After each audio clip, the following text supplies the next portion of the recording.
things like Confucius and some of those Eastern philosophers and stuff like that. There's been so much that has been passed down to and then so much of the history we have is because something fantastic enough that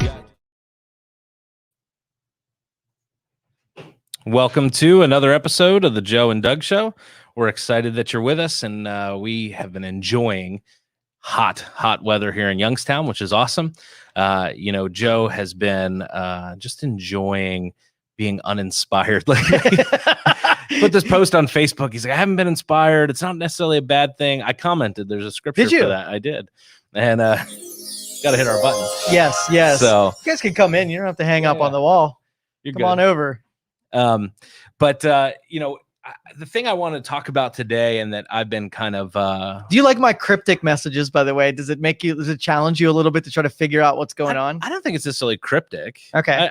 That's what people accuse me of. They're cryptic. Oh, I don't know. I can read between the lines a little bit. All right, cool. I've known you now long enough. I'm like, oh, okay.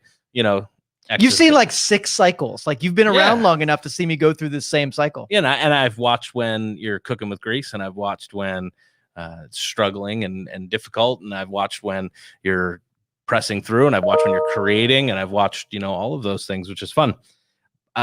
Do you ever go through a season, and I've been feeling this way as of late, how do you manage and deal with pressure?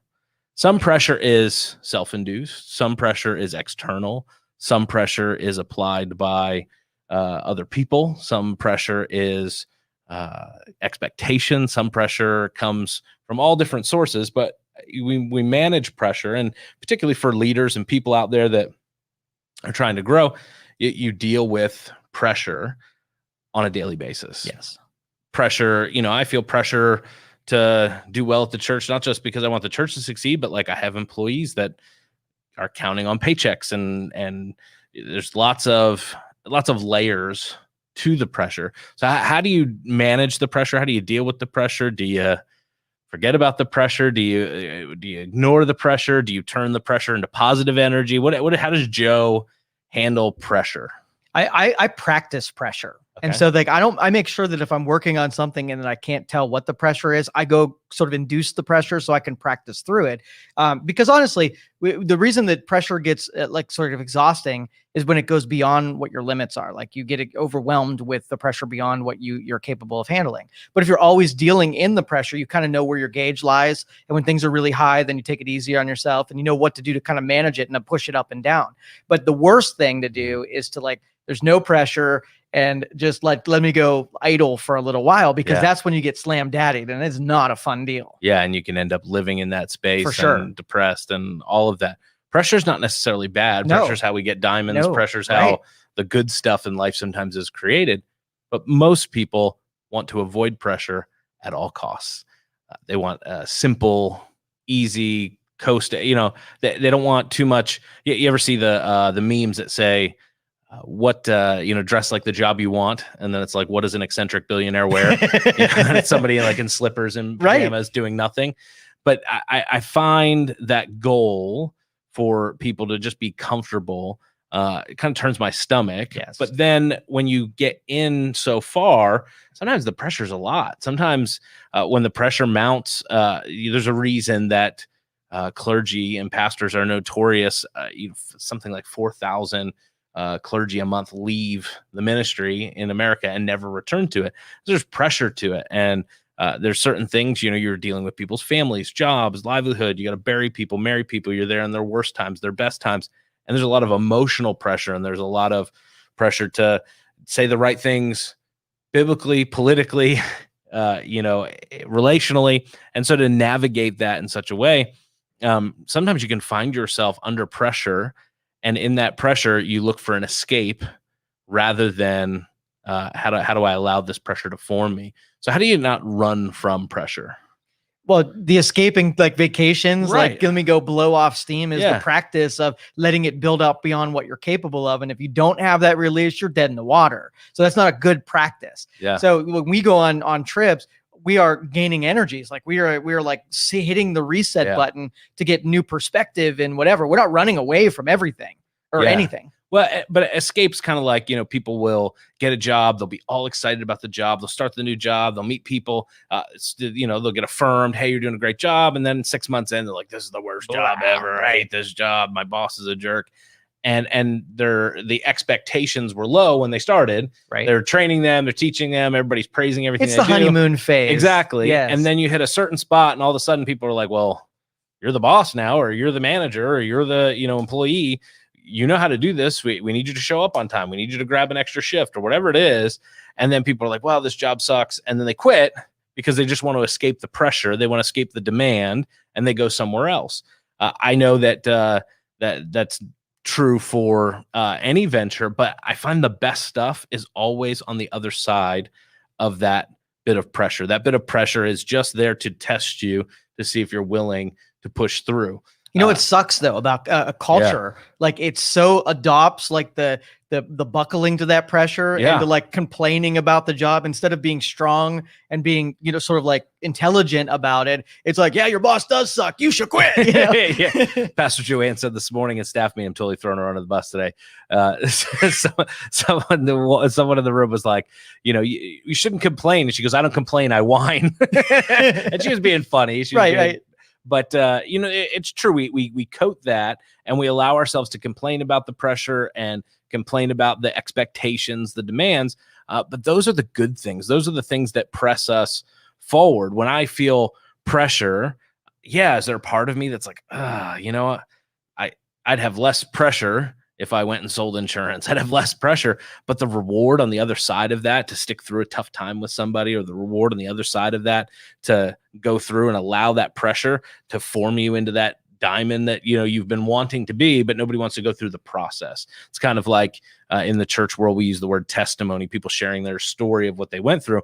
And we'll say the cliche line, everybody wants a testimony, but nobody wants a test. Right. And you have to have the test to have the testimony. You have to go through the pressure to really be formed and come out the other side. Well, you and I sort of we're both in that leadership role where we're okay on our own. We stand tall in our own deal. We don't really need to have support. It's because we don't need to have support because we have the support. And a lot of people don't develop those people. Like, if their relationships around them are really good at taking shots at them, then they're not really support structures, right? Sure. They're just waiting for a shoe to drop so they can, tell you how it wasn't going to work. Now, you and I, we have people to lean on, and that's why we don't have to worry about coming up on the short end of things. Because if we do, I'm going to stand in for you and take some barbs for you in 2 seconds. And your wife, same thing. Yep. So. No, that's 100% true.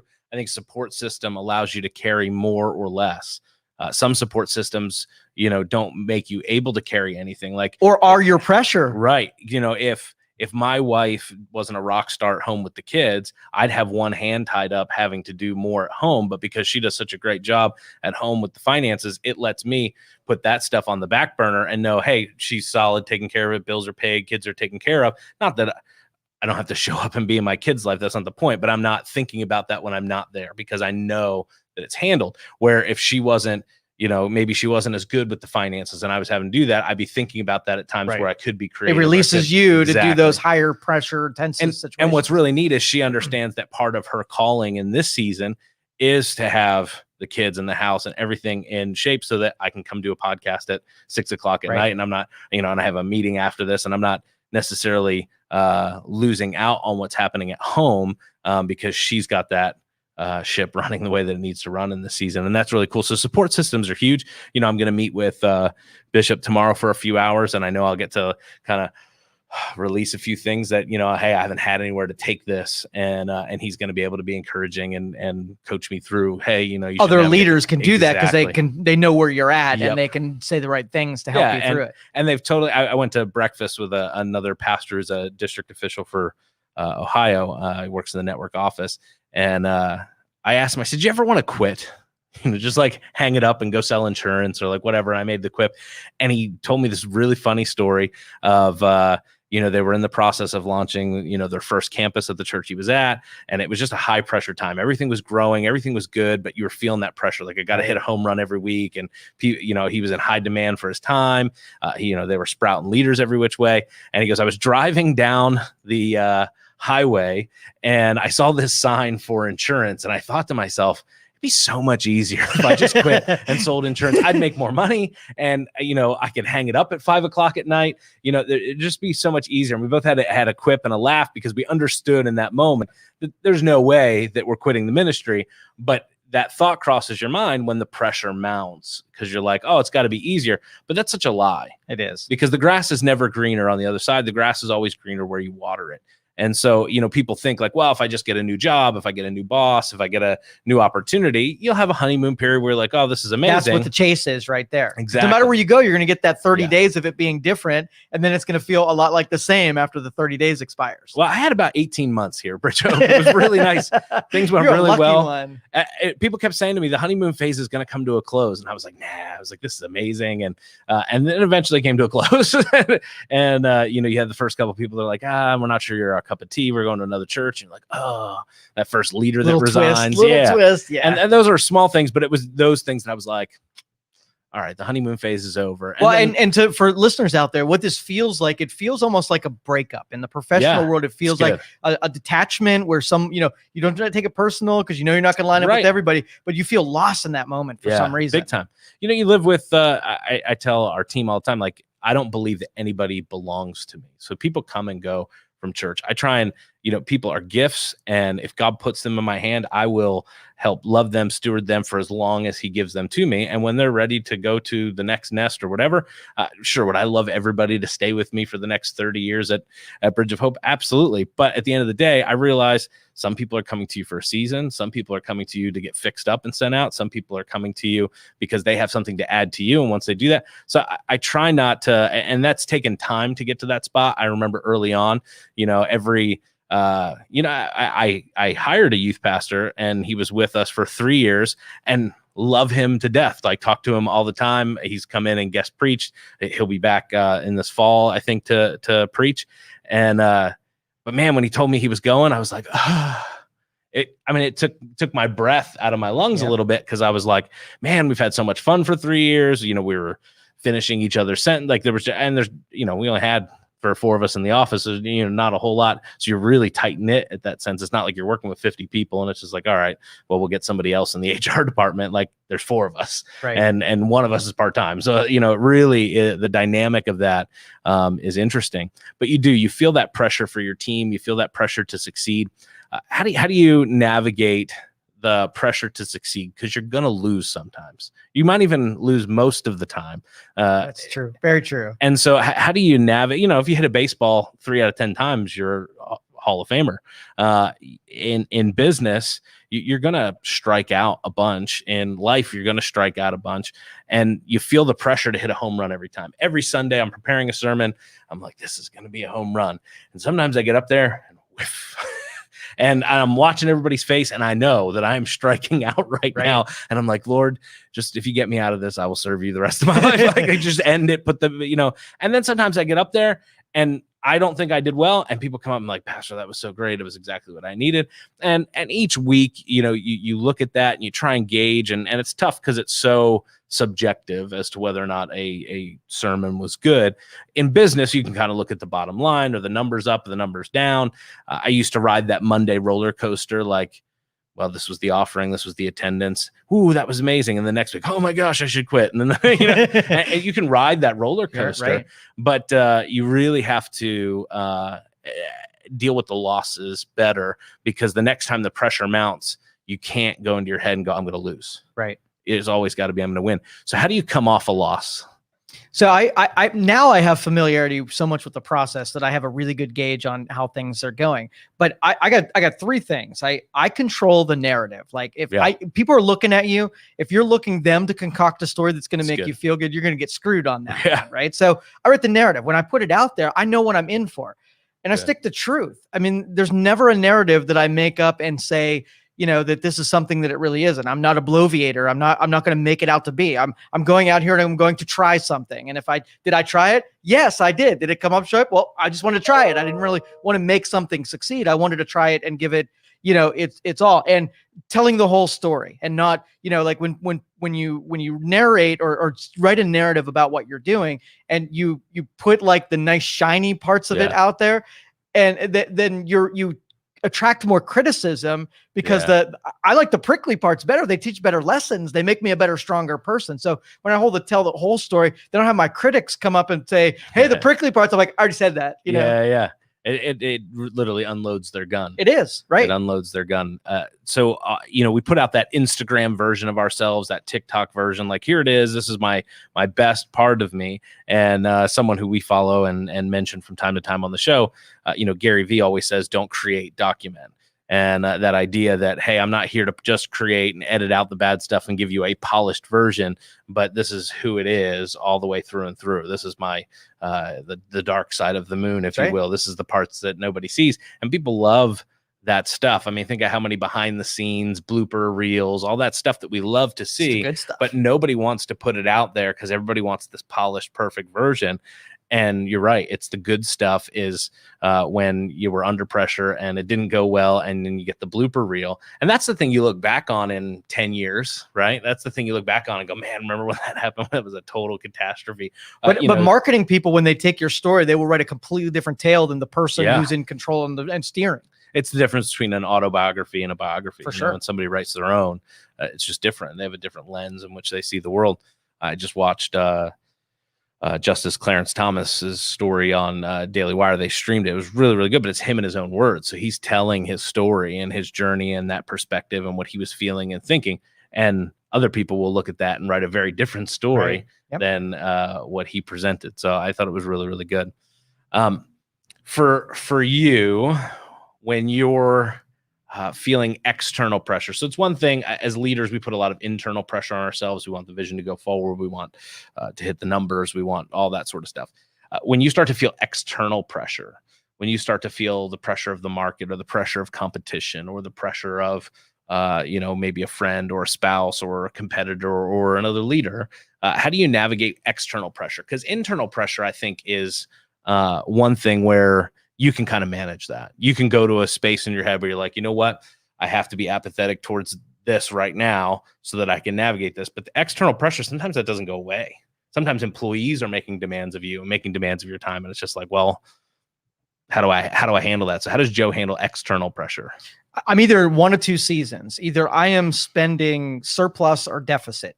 Mm-hmm. And when I'm spending surplus, the external pressure kind of takes a priority, and whatever I was working on goes to the back burner and it loses. It gets to just go away. So I have that buffer. Now if you're at a deficit, if you're like, this is my last dime and it has to work, then you can't afford an external pressure. It'll take your legs out and you can't afford to just bail on it. So I have to be always on the surplus end of something and especially if I like right now, I'm taking on, 4 new companies. Yeah. Right. Let's just say something on the other side, you get a death in the family or you get something, a national crisis of some kind. Well, what would happen? I would take all the new stuff and it would crumble down to back where I was before. And I would be back at neutral. All that would be lost effort. Right. But I had to be willing to do that when I go to spend that surplus. Yeah. So you're managing your energy at that point. Yes. And you're picking based on priorities. I have to handle this. I can't handle that. Right. Yeah. No, I think that's good. I think for the average, person out there, entrepreneur starting a company, there's certain pressures, but most of that's overcome by the excitement that, hey, we're starting something new. How do you handle the pressure in the 7th inning? When you're tired, you've been at this thing, you're wondering if it's going to be worth pushing through the end of the game. A lot of folks really wrestle with that, the halftime mark, the 7th inning stretch. They wrestle with that point because some people love to start. Most people hate to finish. So a lot of people, go out and start something. Yeah, sure. I'm going to start a new company. I'm going to do this thing, but seeing it through till it's successful is the challenge. It's true in ministry. The average stay of a youth pastor is like 18 months because they come in, they get, oh, this is so fun. They get through the honeymoon phase and they're like, well, let's go somewhere else because now I have to own this. Lead pastors between year 5 and 7, they say, is when you become the pastor of the church. I'm entering year 8, and it's true. Year 5, 6, I woke up one day and I went, I'm the pastor of the church, and that's a good thing. But now I'm like, I can't blame the problems on the past. Like they're all mine now. I got to own this sucker. And when stuff goes wrong, it's on me. It's not like, well, that's the way the church used to do it. No, I've been here 8 years. Like that's the way I do it, and I created this mess, and now we got to fix it. So, people will leave at that point and the good stuff happens just after that. And I think the same is probably true in business. You get into a company and you get, the honeymoon excitement, and then you get into that initial, kind of phase where, all right, this is pretty good. We're finding a rhythm. But then you get to like halftime and it's like, all right, and then it's monotonous, and then you're hitting the same stuff again, and you got to keep it fresh, and you got to find new energy to do the same thing again. You've been in the computer business for how long now? 20 some years. Yeah. And so I'm sure there were seasons where you're like, all right, I'm fixing another Dell. I think that was 19 of those 20 some. Right, Yeah. Right. And you hit that spot and Right. You're like, well, maybe I should just hang it up and try something new, because that'd be more fun. But the good stuff, now, a lot of that, a lot of your companies, you're indirectly leading. You have other people that are managing the day-to-day operations. You never get to that spot if you would have in 1998 or 2000 decided, well, it's been nice, but I'm kind of bored. We're just fixing the same stuff again, replace a hard drive, put some RAM in, it could hit that spot. And then, so how do you navigate that? Well, this is a hack, because I think most of us, we get the biofeedback that when we're already getting taxed out and we are getting kind of bored with it, we start grumbling, complaining a lot. Once I kind of acknowledge that, I go through a process. Well, first I'll let my family know that I'm about taxed out. I can't save me for it. But when I do that, it puts me in a mode, like I will always work harder on behalf of somebody else than I will on myself. So I have to start reminding myself why I'm doing this. Like the employees that are dependent on the paycheck, and the customers that we serve, and the family that needs fed, and all of those things. And now I get reinvigorated, because I'm not doing it about me and the success and whatever. It's them. They need me to do this. And now it's a different game. So you have to turn that switch off from success to significance. Exactly. Perfectly worded. That is awesome. It's not mine. I can't take credit for it. I'm crediting you. You credit whoever.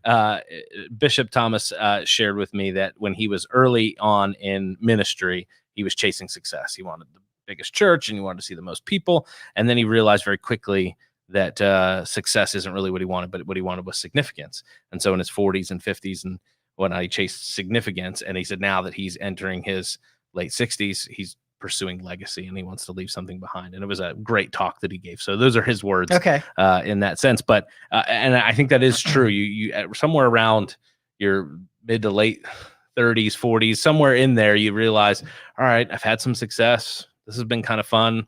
I've made some money. I've done some things that other people look at and say, oh, that was really good. But I don't know, it's not really filling the tank. Like significance is like I'm impacting families. I'm changing, you're doing education programs with kids and stuff like that. People are like, well, Joe doesn't need to do that. Joe doesn't have to go with Doug to the rehab on Wednesdays, but Joe wants to make that investment. He's not making any money there, but what am I doing? I'm building significance. I'm putting change in the tank, so to speak. And this is like a full circle thing, because once you do that, what do? You create some pressures to be able to perform in that, because now you're like, oh, people are depending on me. Oh, people are depending on me, and then boom, put you in your best mode. Yeah, no, and you totally, as your sphere of influence grows too, you have those people that will come to you and say, hey, I want what you have. Can you help me in business? Can you coach me with this? And I know you get a lot of those business kind of propositions every week, where people are like, hey, would you invest? Would you coach? Would you help?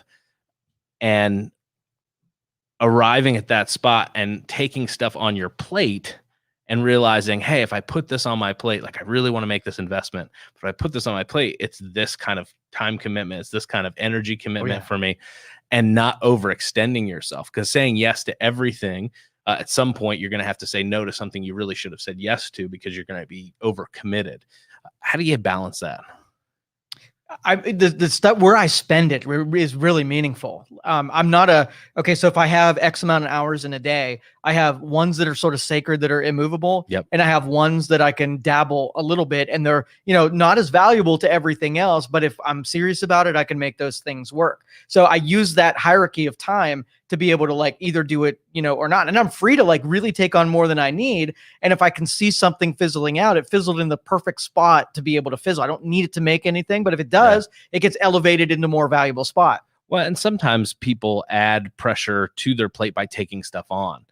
I know when I'm feeling bored, I always want to add something else to my plate. And sometimes that's good in a certain season, but then 2-3 months later, I'm like, oh, why did I add this to my plate? This is not something that was sustainable. Like at the time I was bored. And so I had a little extra time and I decided to try this, but now I'm like, all right, that's not sustainable in the long haul, not with this, and this that are top priorities, this is now starting to eat into. Well, in some that of moment, that's when I start practicing a pressure that's self-imposed. I'll Yep. take something and maybe it's already existing in my world, but it only had one-sided pressure. So I'll put some strength into it by hitting a second pressure on it. Well, I think you're right. Some people naturally put themselves through pressure. Procrastinators, they wait till the last minute so they have the pressure to get the project done. If they don't have any pressure, they don't get the project done. They had 9 months to build their volcano and they waited till the night before, and they wake up at 5 a.m. and like, oh no, I didn't do anything, and they scramble to put together. Sometimes their projects are really, really well done. I had a number of those. I don't know, were you a last minute kind of procrastinator in school? No. I was just not doing it all. Not doing it all. You didn't procrastinate, you just didn't care. True entrepreneur. 2-finger salute to your teachers, right? Yes, exactly. I'm not going to be a part of your system. Show me the reason I'm out. Yeah.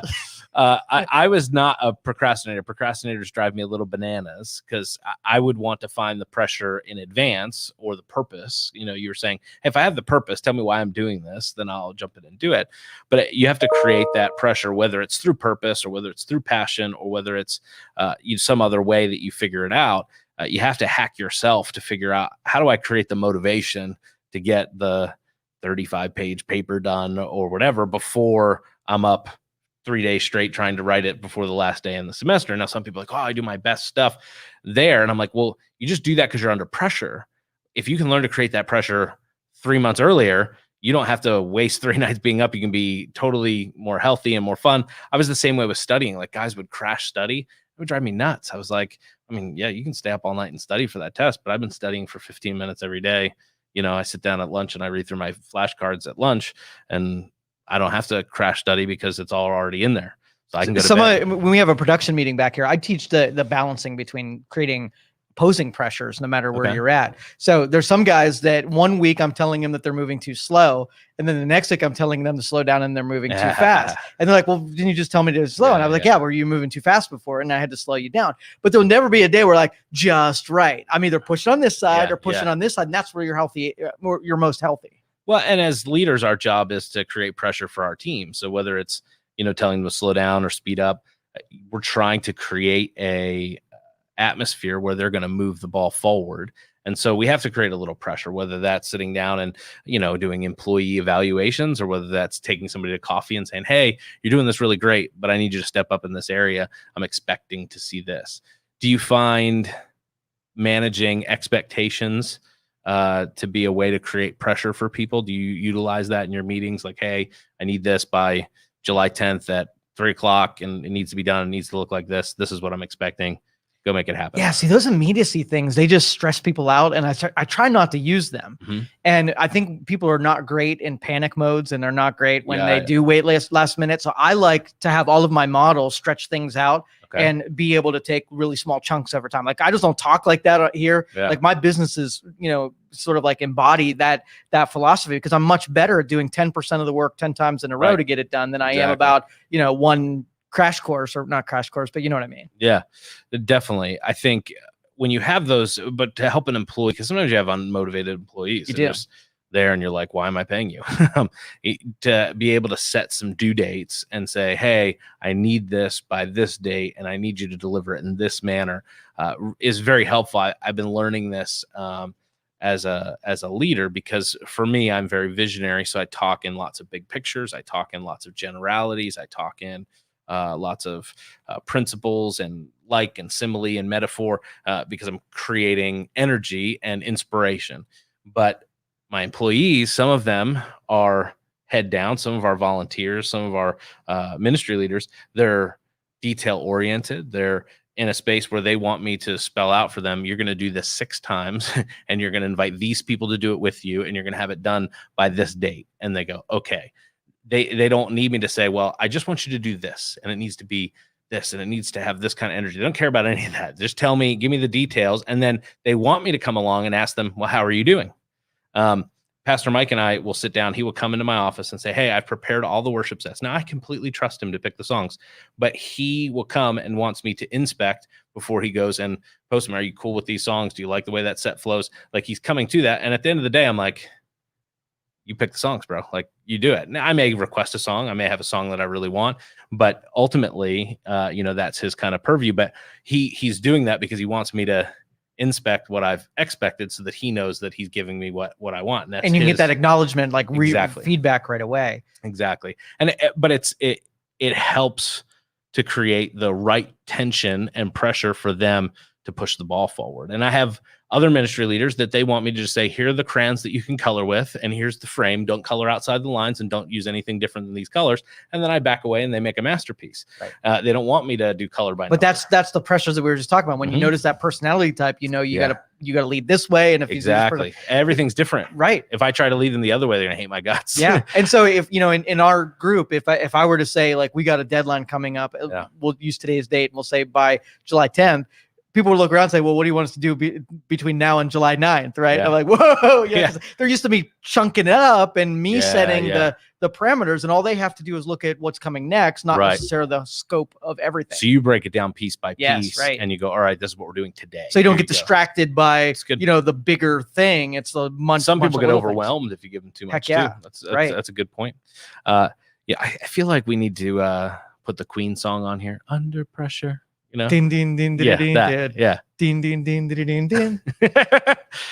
That'll be coming out in iTunes. You can order that song for 99 cents. We just got blacklisted for doing that. We do not own the rights. That is Queen's song. We sang it ourselves, okay? And not in tune at all. Not even in key. Not close, which is awesome. Well, what's the next big thing for you that you're feeling a healthy pressure mounting that's going to push Joe in? And I know you mentioned you started 4 companies, but what are you feeling as the next big wave of pressure? So my unicorn is this. Like, I am an entertainer promoter who every time that he does that is underwhelmed by the number of people to show up for things. Yeah. And I've told you the stories before. Like, I have this big, like, what if nobody shows moment on everything that I do. Every Sunday, bro. Yeah. Every Sunday. So I'm dabbling in that, and I'm wrapping my head around the number of people that show, and whether, setting my own expectations and using my verbiage and feeling it. So the next things is in that scale or scope. So I'm doing the makerspace, right? And so I set up 100 places that people around the valley could set up stuff to sell, right? And I've talked to like 4 people at this point. And I'm like, I got 100 to do, and I've got 4 people to say, yeah, I'll probably do it. I'm like, oh crap. Like, this is people not showing up, realized in the worst way possible. But anyway, so that's the thing I'm chasing right now. But the makerspace, and this is something we wrestle with at the church all the time. So we would get people, every church I've been at, that would walk in, become part of our church, and they would say, I never knew this place was here. Exactly. And we would always say, well, we're the best kept secret, and haha, we'd make a joke about it. But at the end of the day, I think there's just a lot of people that don't know. And that's and you know this better than I do, that's the key in terms of marketing is, I've heard you talk about the makerspace, but I'm not sure how many people know about it. And I think the more that gets out there, well, let me tell you the story, because this is it. So we did a reptile expo in Las Vegas for a number of years. And I would run probably about $30,000 worth of marketing in the 30 days lining up to the Reptile Expo. But I would fly out there prior to, a couple weeks before the show. And all I would do is I would go around to businesses and say, hey, I want to know something. Do you know there's a Reptile Expo coming to town? And I would do pet shops and places like this.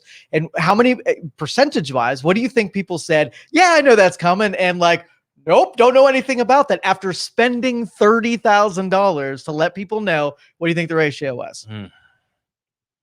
Take a guess. It's got to be low. It was bad. It was like, so bad. Like 10%? Like every once in a while, someone would say yes, but for the majority, no. Wow. And so the philosophy is, I don't care if you come to my Reptile Expo, but I at least want everybody to have made the decision, or at least known that it was coming.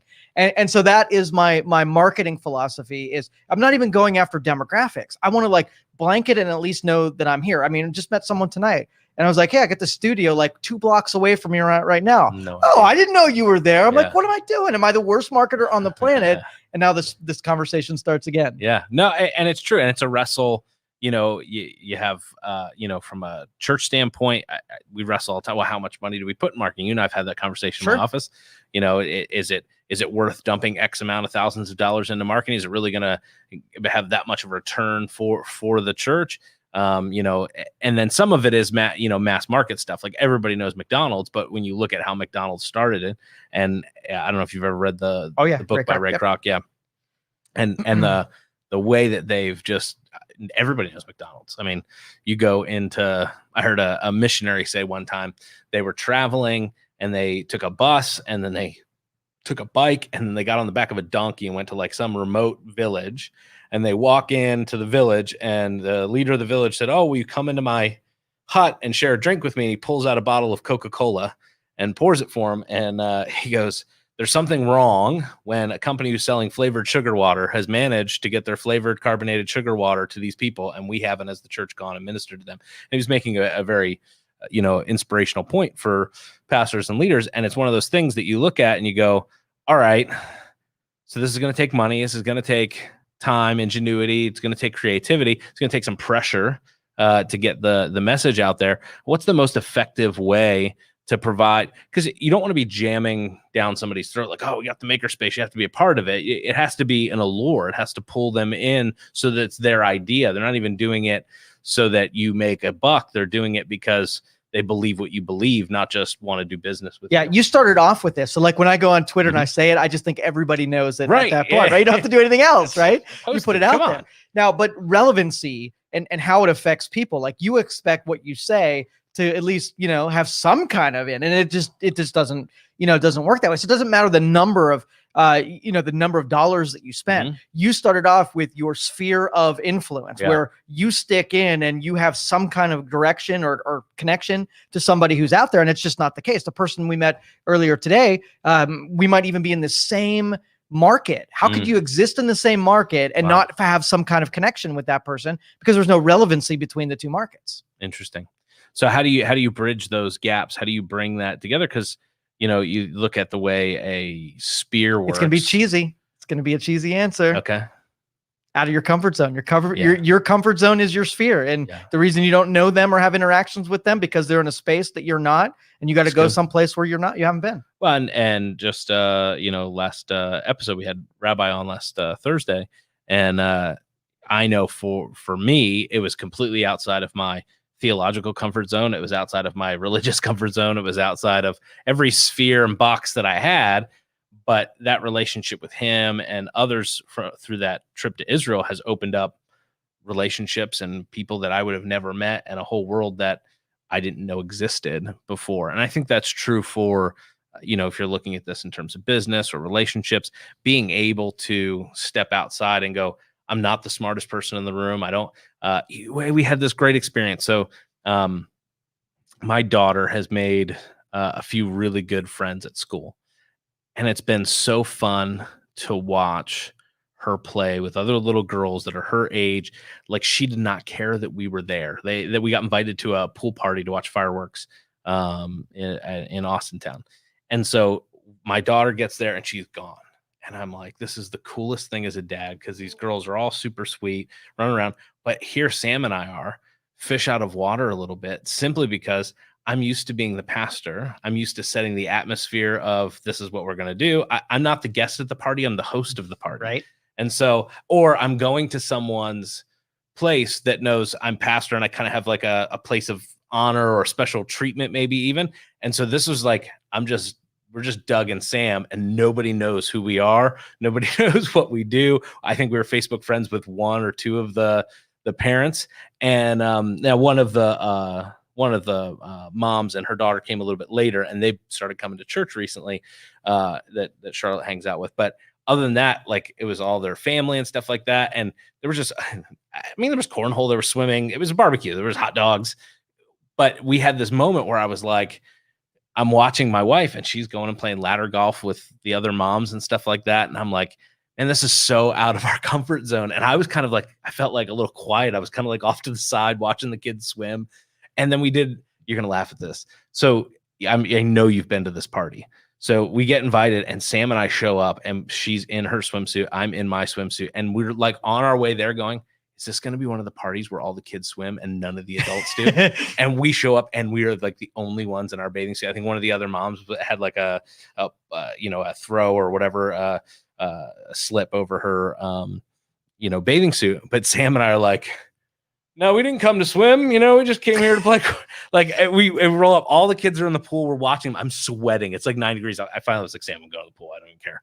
And so I was the only parent to get in the pool up until about 9 o'clock or so. Then one of the other dads got in, but all the other parents, none of them really even had swimsuits on. They were just there hanging out, having conversation. See, this is why I don't go places, because of stories like this. Thank you for traumatizing me vicariously. So, we go, but it's so true to your point.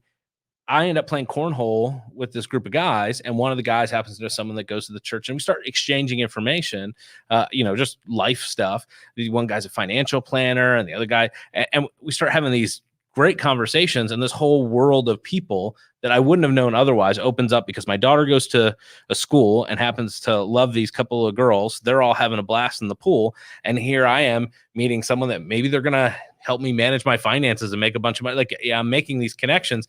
But it was very interesting for me, because I'm used to being the one that's orchestrating the connections and helping people connect. And here I am going, all right, is this how Joe feels every time he goes to a party? Thank you. Some appreciation. Well, here, let me take some pressure off of our listeners here. And this made me feel good, because, if you screw up a bunch of stuff and you make a bunch of mistakes, you think that it ripples out, because it works the same way. Like, nobody knew about my thing, because there are influences that I'm not a part of. So when you do bad things, sometimes that bad stuff doesn't make it to those influences as well. So the typical person has a reach of about 2,000 people that know them well enough to care if you even did something or not. And there's like 300 million people in the country. Think about how many spheres of influence you could screw up before you run out of people. And there's people being born every day. So in 10 years, there'll be a brand new people that don't know how much you screwed up this last decade. Yeah.